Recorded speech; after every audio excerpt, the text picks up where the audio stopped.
Good morning and welcome. We're so delighted to have you with us on this beautiful fall day. There's been a little change. The hymns in the order of service are not correct. So as we go through the service, I'll announce to you what the correct hymns are. And will you join us in the opening hymn, which is number 123 in your hymnal, Spirit of Life, number 123.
Welcome to Community Church Unitarian Universalist.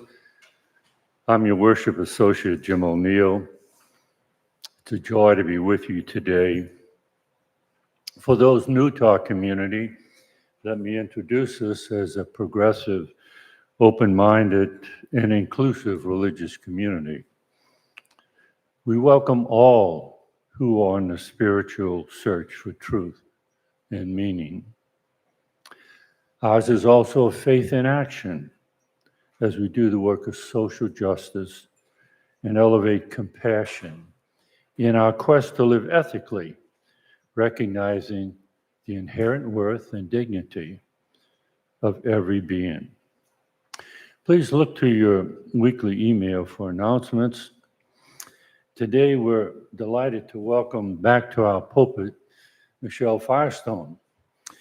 Michele is a very active member of our community, past president of our board, current member of the board, involved in our social justice ministry, and co-chairs with me our worship ministry.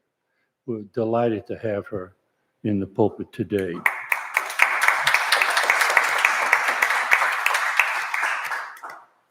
We do have some special announcements today, and she will begin with the first. Good morning. If you didn't read in the weekly newsletter on Friday, excuse me, Jim's a little taller than I am. We're changing the way we select our second Sunday collection recipients. And so I have some nominee forms here, and you can also do it through the link that was in the newsletter.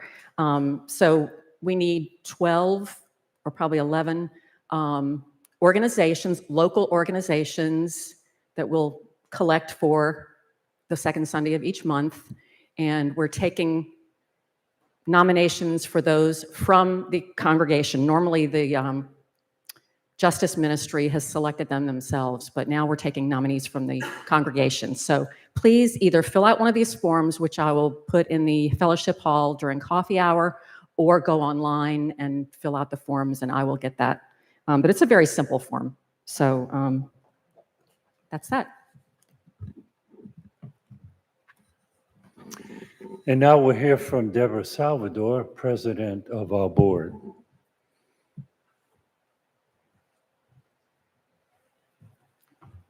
Good morning.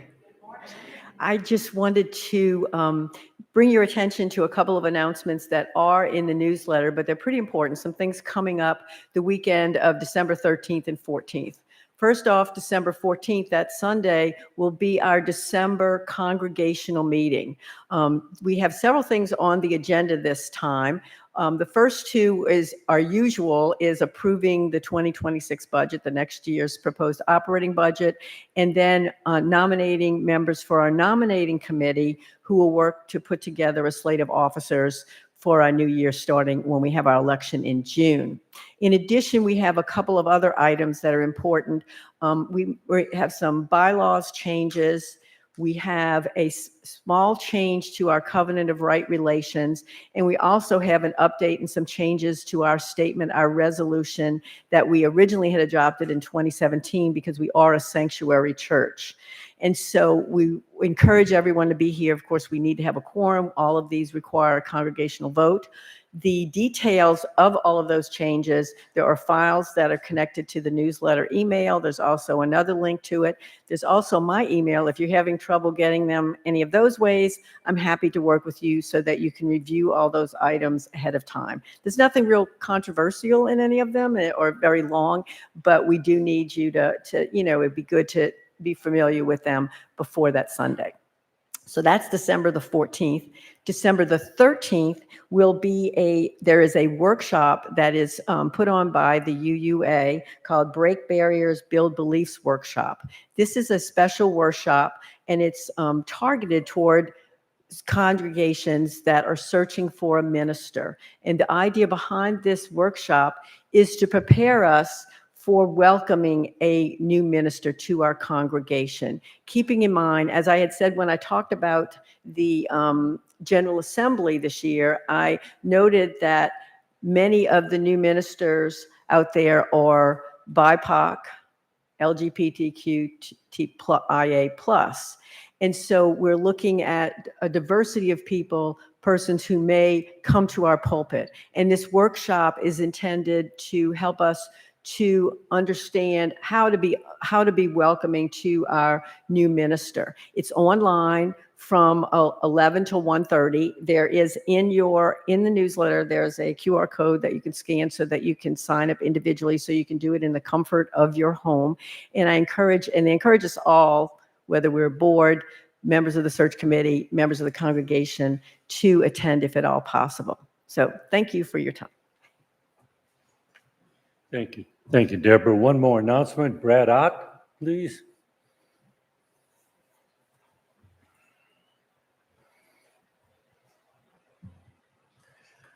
Thank you, Jim. So I'm announcing the First Unitarian Universalist Christmas tree sale. They have arrived. They're there at Rain Memorial. And now I'm losing where I had my information. So they're on sale today from 1 to 5. And by the way, First Church moved over to Rain Memorial, and where the Christmas trees are at Constantinople and Pitt Street. Uptown. That's a block off St. Charles, and Constantinople is riverbound one way. And there's a lot of Fraser firs, and we're going to end up having one here next Saturday. We'll be bringing one next Saturday.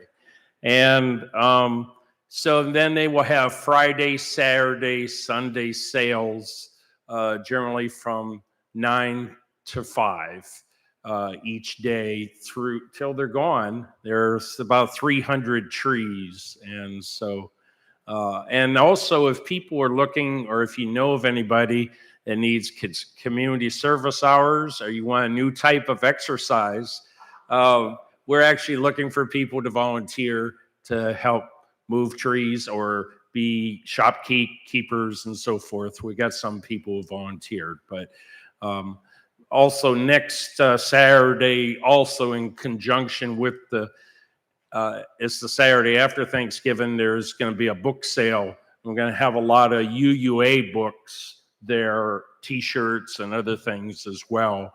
And certainly we invite you to come at that time too.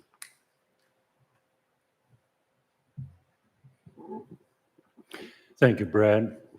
We'd like especially to welcome any new and returning visitors today. We hope you will stay after the service for fellowship and refreshments. In the spirit of fellowship, please turn to your neighbors, especially those you may not know, and say hello.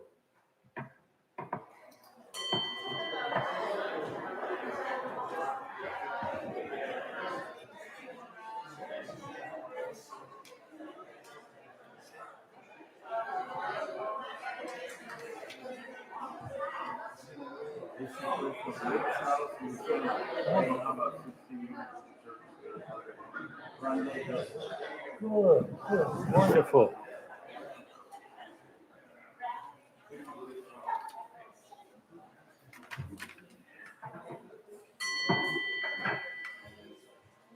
And now Michele will bring us our opening words.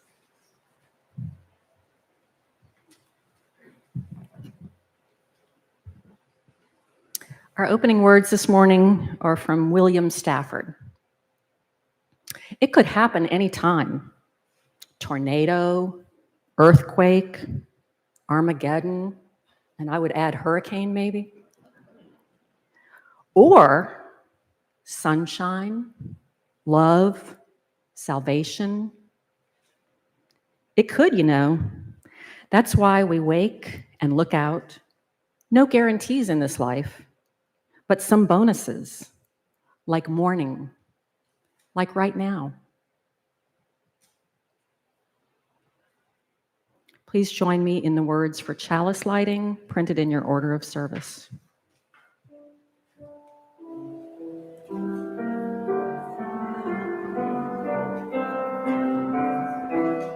Like this flame to offer the light of truth and knowledge and the Lord above and the wilderness and the fire of hope and the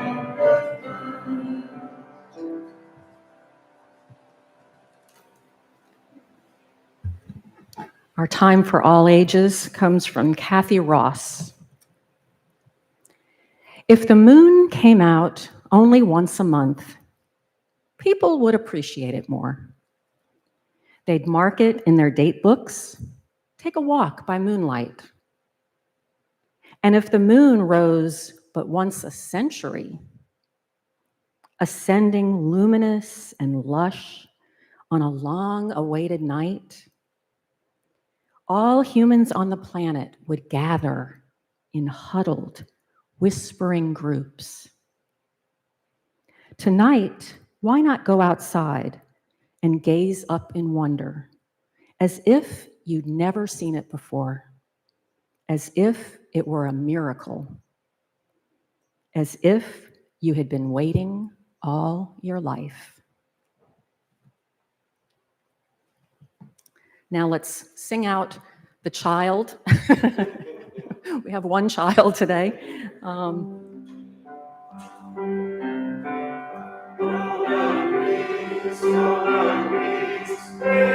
Spirit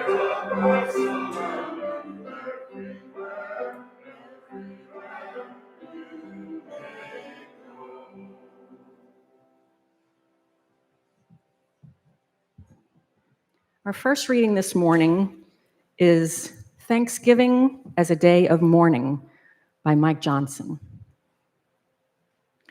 In 1617, a few years before English settlers landed, an epidemic began to spread through the area that became southern New England.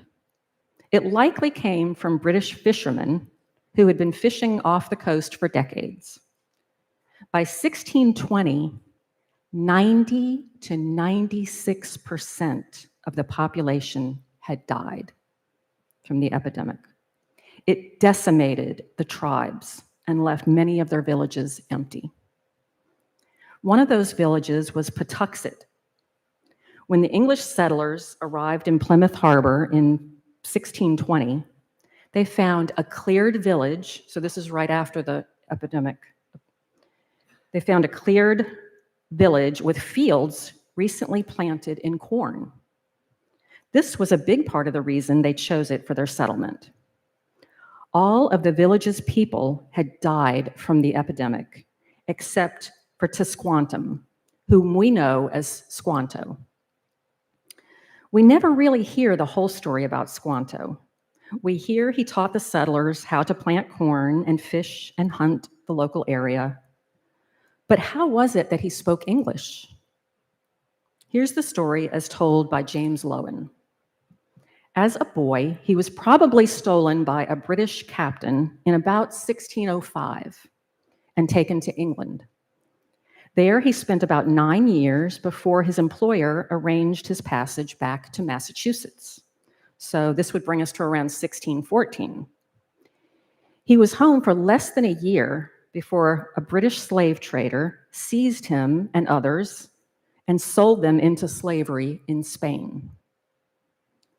Squanto escaped from slavery, made his way back to England, and in 1619 talked a ship captain into taking him along as a guide on his next trip to Cape Cod.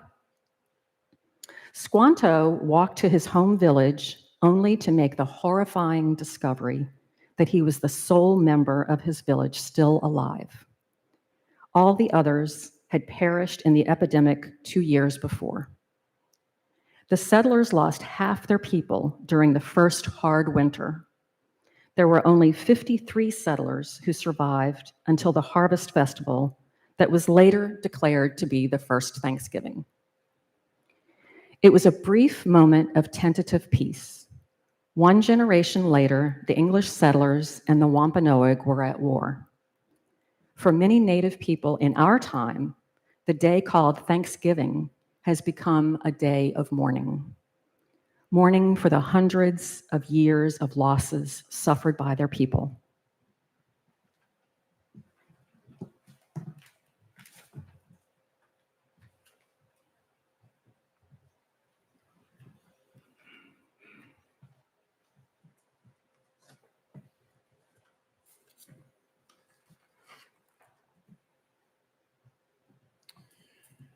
Now is our sacred time of joys and sorrows.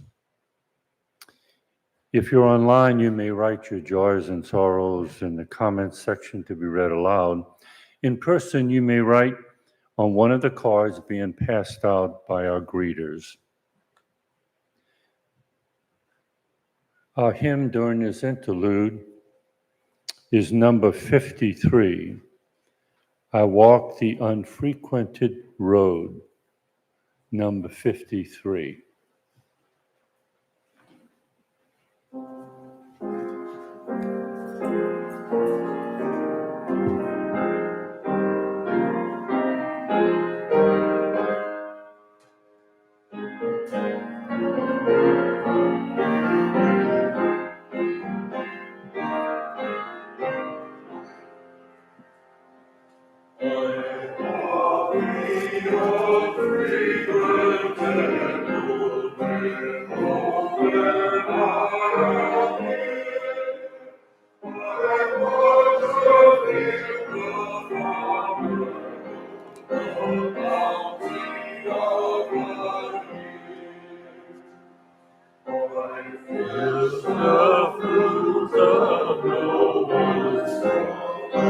Grass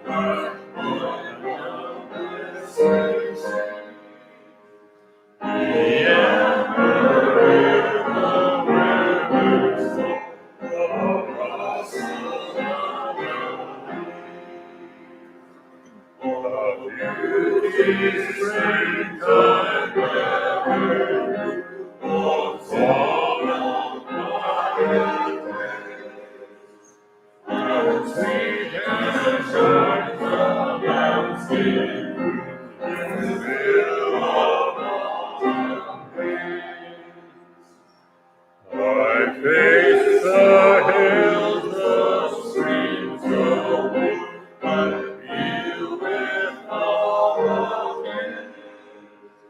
My heart is set and full my peace and joy from Him.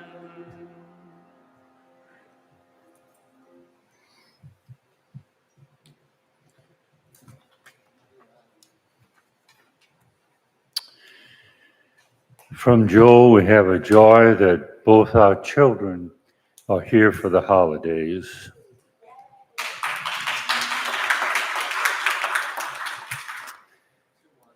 And from Michele, a great joy to have family here today from as far away as England and Washington State.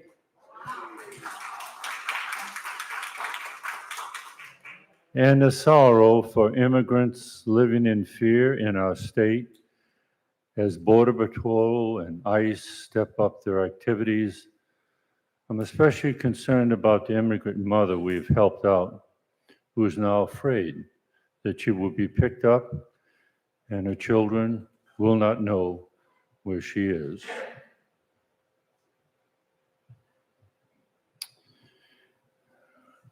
From Marcel, a Unitarian friend, Randall Foster drove his motorcycle from Lake Charles to New Orleans to be with us at CCUU today. Normally he drives to Beaumont, Texas. Welcome, Randall.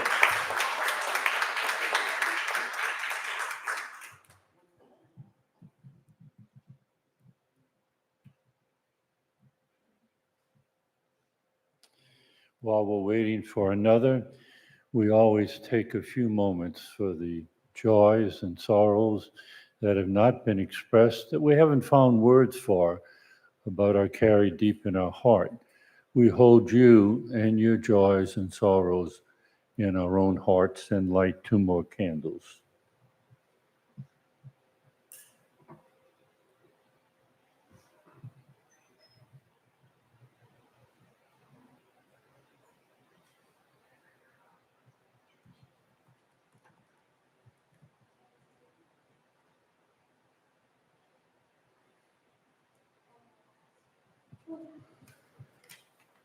Okay. And we'll conclude now with a few moments of silence as we hold all our concerns and our joys deep within our hearts.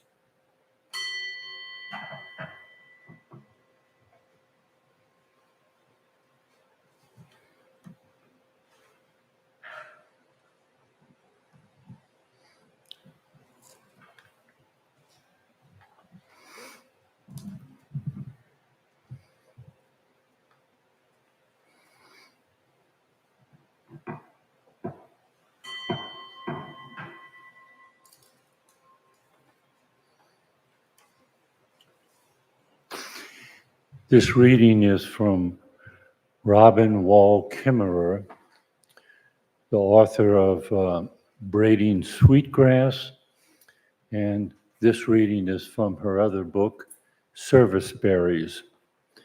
It's a Thanksgiving message. Any indigenous people inherit a culture of gratitude. We're recognizing a responsibility for earthly gifts is a central part of life. Our oldest stories remind us that failure to show gratitude dishonors the gift and brings serious consequences. If you dishonor the beavers by killing too many, they will leave. If you waste the corn, you'll go hungry. Each summer, Robin tells us, I pick service berries alongside the catbirds, cedar waxwings, and other birds. The ripest service berries are dark and crisp and taste like a blueberry crossed with the satisfying heft of an apple. They feel like a pure gift from the land. I've not earned, paid for, nor labored for them. No one has made a judgment on whether I deserve them in any way. And yet, here they are, along with the sun and the air and the birds and the rain. You could call them natural resources, but the robins and I know them as gifts. As we gather at the Thanksgiving table, we acknowledge that what we are thankful for. We are taking part in a tradition that has the power to bring us closer to the world of joy and justice. Acknowledging the gifts you've received creates a sense of abundance, the knowing that you already have what you need. After the Thanksgiving meal, when our bellies are full and we feel grateful for the gifts we have received, our next response should be reciprocity, to give a gift in return. Gratitude and reciprocity are the currency of a gift economy, and they have the remarkable property of multiplying with every exchange, a truly renewable resource. What could I give the plants that have sustained me in return for their generosity? I could return the gift by weeding or bringing water, or I could donate to my local land trust so that more habitat for the gift givers will be saved, or convert my lawn to a pollinator habitat. The end of the reading.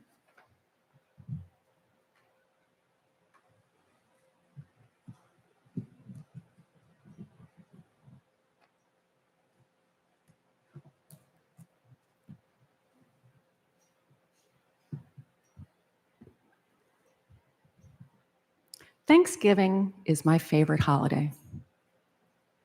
It's not about gorging on tons of food or celebrating a fictionalized story about pilgrims and Indians. It's certainly not about eating turkey. I don't do that. Turkeys are my friends. It's definitely not about gearing up for Black Friday and the shopping season. I won't be out in that craziness Friday, believe me. No, to me, Thanksgiving is about gathering with people I love, many of whom I haven't seen for a year or more, some of whom I haven't seen for several years, and celebrating love, life, and abundance. I've hosted our family Thanksgiving celebrations the last couple of years, and I'm hosting again this year. And I love that anticipation of spending time with everyone and all those great hugs I'll get. I come from a long line of great huggers. But Thanksgiving isn't everyone's favorite holiday. It hasn't always been mine, but with age and loss and experience, my priorities have changed. In Native American communities, the day most of us recognize as Thanksgiving is known as the National Day of Mourning. Mourning for the atrocities visited upon our indigenous peoples. For others of us, Thanksgiving and holidays in general may be a time of sadness, mourning, and loneliness. We see you. Many in our community are fearful of being picked up on the streets and disappeared by our government. The very people who helped us recover and rebuild after Katrina no longer feel safe and appreciated, if in fact they ever did. And for those of us struggling to put food on the table or watching as our government lets its people go hungry while it builds higher walls and bigger ballrooms, it can be difficult to be grateful. And it's really hard to be thankful when you're yelling obscenities at the TV. Trust me, if you don't know this firsthand, just believe me on this. I do. But I suggest it's times like these when gratitude is even more important. I have it on good authority from a good friend who's also a therapist that an inability to feel gratitude can come from trauma and pain that need to be addressed. And also, taking on distorted views about things like crime, politics, and other current events can make people feel helpless and less grateful. Just remember that the news media is in the business of selling us those distorted views. Keep that in mind while you're watching the news, or just turn it off. I assure you, if the world's coming to an end, you're going to hear about it.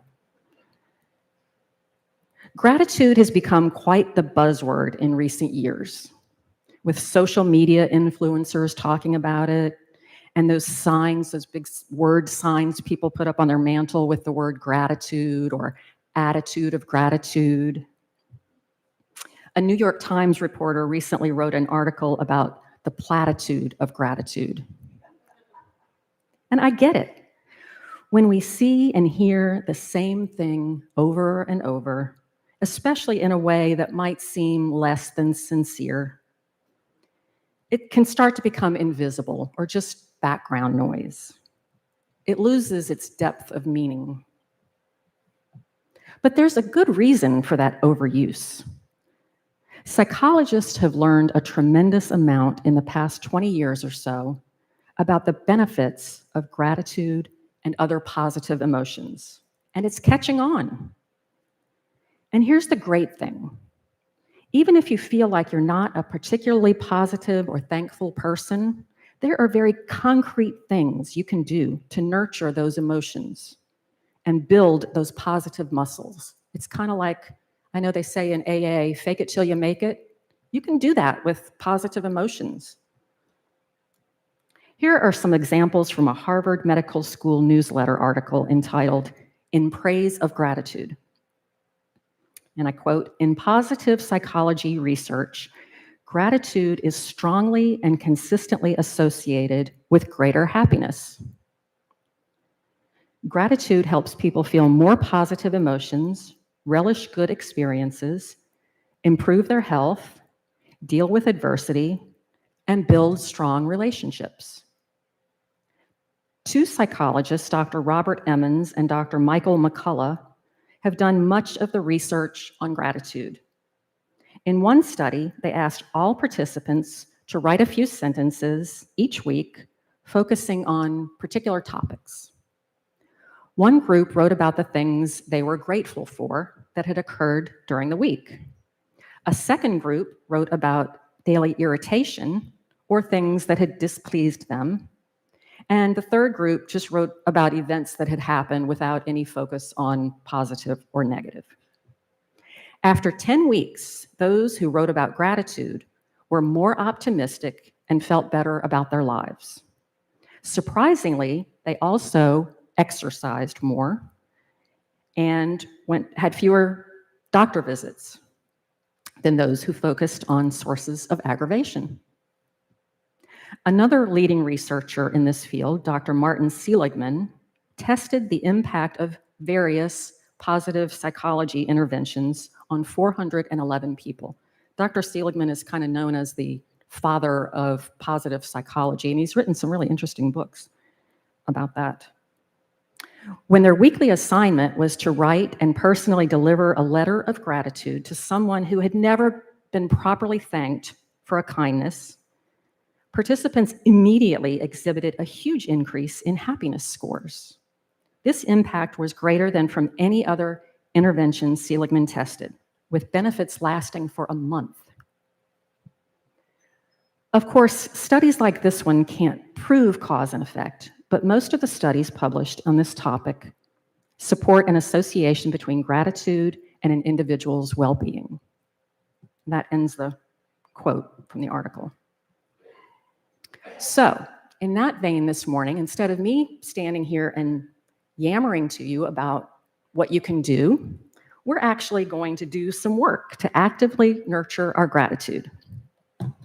You should have a blank piece of paper in your order of service, and you'll need a pen. If you don't have a pen, Sean has pens here.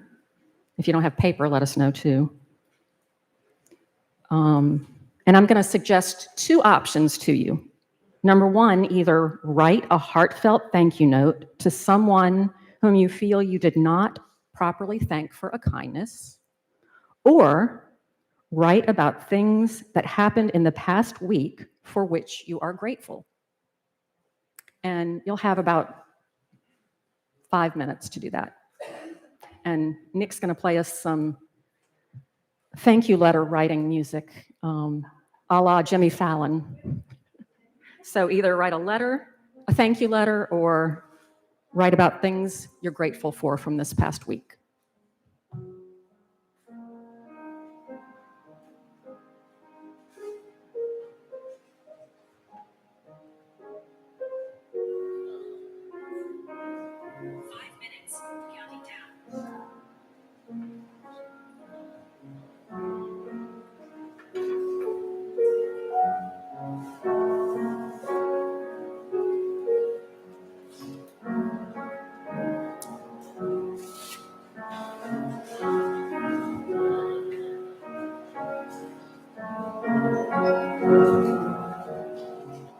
And by the way, we're not going to be sharing these out loud, so that comes later.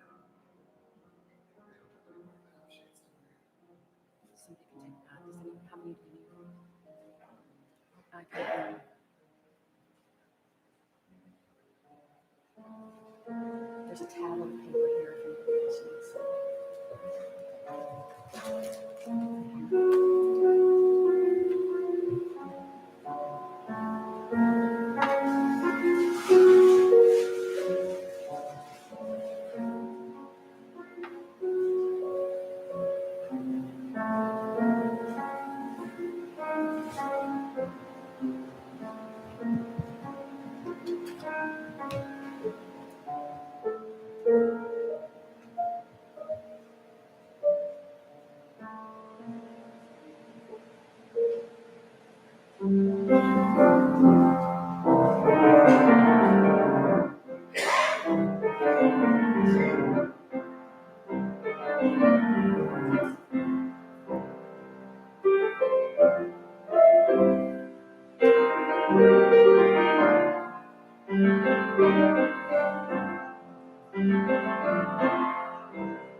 Okay. I encourage you, if you were doing a letter and you didn't finish it, I encourage you to finish it up and send it off. Our next gratitude practice is this.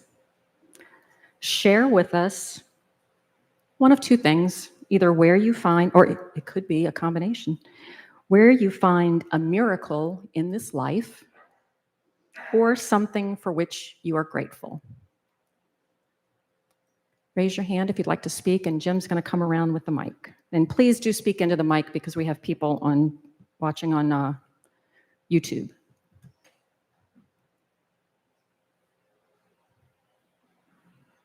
So where do you find a miracle in this life, or what are you grateful for?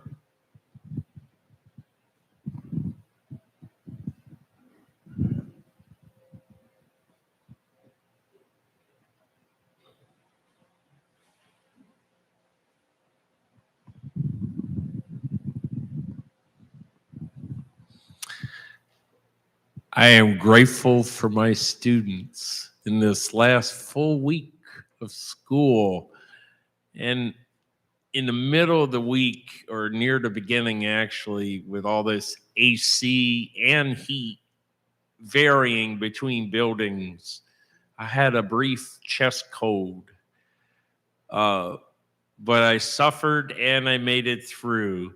And students gave me cough drops, seafood gumbo, and a lot of commiseration.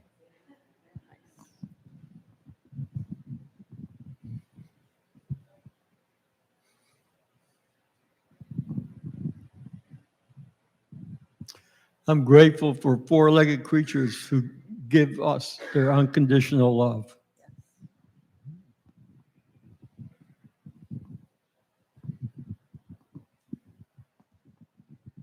I'm grateful to be here with my family. And I always find it a miracle that we can all pull it together somehow, some way, from across the ocean, across the country. And just to get us all together is pretty miraculous. And I'm so grateful. Thank you.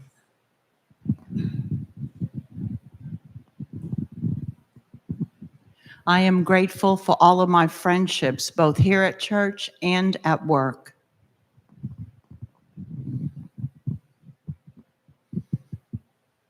I'm grateful for our community church, this community that was devastated and dispersed by Katrina, but has been restored, and some would call it miraculous. Yes. Okay, anybody else?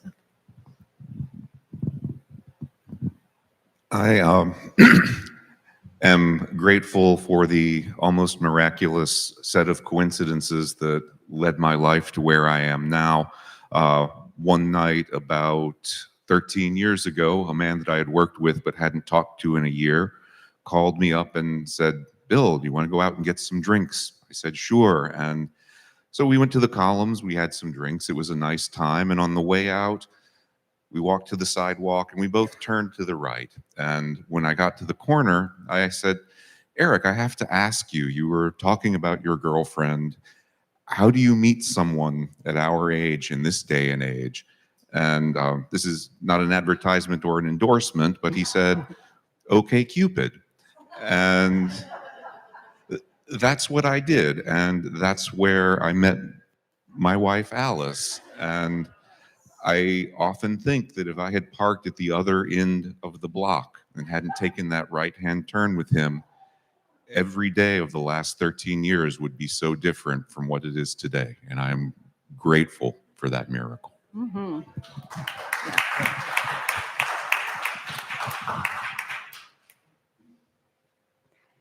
Okay. And finally, I invite you to remain seated, maybe hold hands with at least one person, one neighbor. Plant your feet firmly on the ground. Uncross your arms if they're crossed. And either close your eyes or soften your focus as I read these words from Naomi King. Let us join hands and hearts in gratitude on this wondrous day where we have the abundance of our lives before us. We remember on this day of bounty all those who do not have enough, who are afraid, who are lonely, and who suffer. We wish for the abundance of this world to be shared, for fear to become love, for the lonely to feel welcomed, and for the suffering to know rest and joy. For the labor, the love, the care that gave us the delights of this and every day, we say thanks. For the nourishment of our spirit, the challenges that strengthen us, and for friends we have on the journey, we sing thanks. For all that is our lives, for these good gifts, we whisper thanks. Overflowing with gratitude, let us shout, and shout with me, thanks. Thanks. Amen.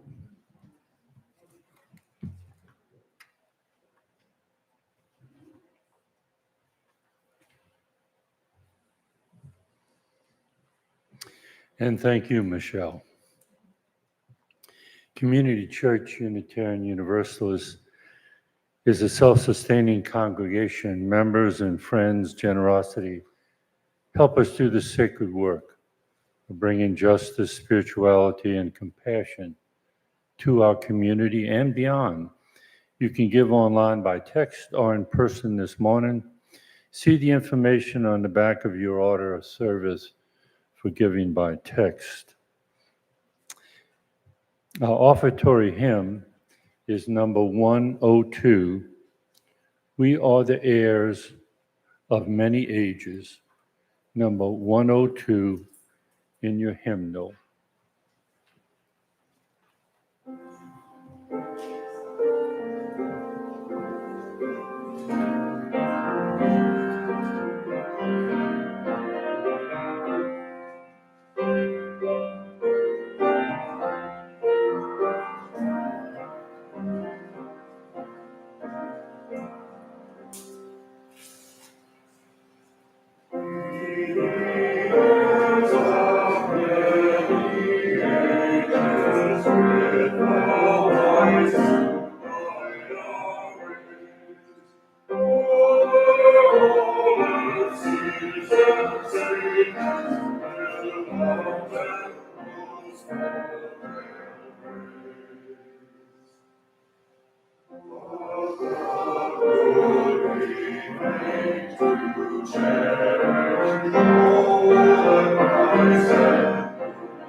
Our closing words are from Gwen Matthews.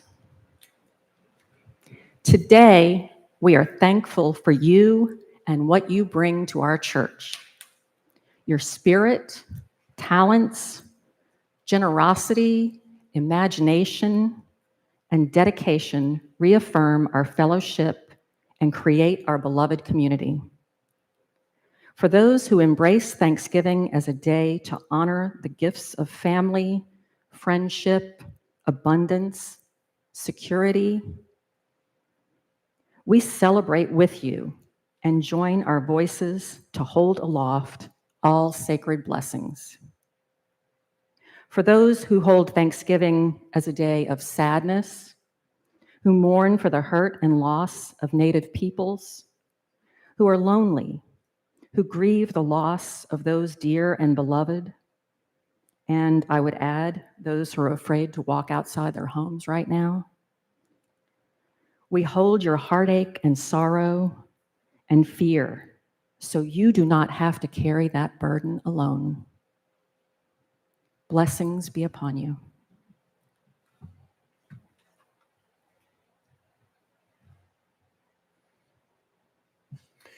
Please join in our closing hymn, number 18. What wondrous love is this?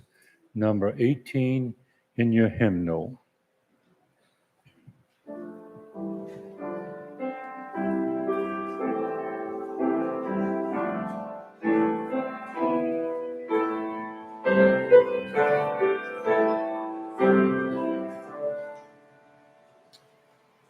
What wondrous love is this, oh my soul, oh my soul. What wondrous love is this, oh my soul. What wondrous love is this, for I drink my heart so bliss. Takes away the pain of my soul, of my soul. And takes away the pain of my soul. When I was sinking down, sinking down, sinking down. When I was sinking down, sinking down. When I was sinking down, beneath my sorrow's crown. Friends we gathered round, oh my soul, friends to be gathered round, oh my soul. To love and to all friends I will sing, I will sing. To love and to all friends I will sing. To love and to all friends who pain and sorrow met, with thanks unto the end I will sing, I will sing. With thanks unto the end I will sing.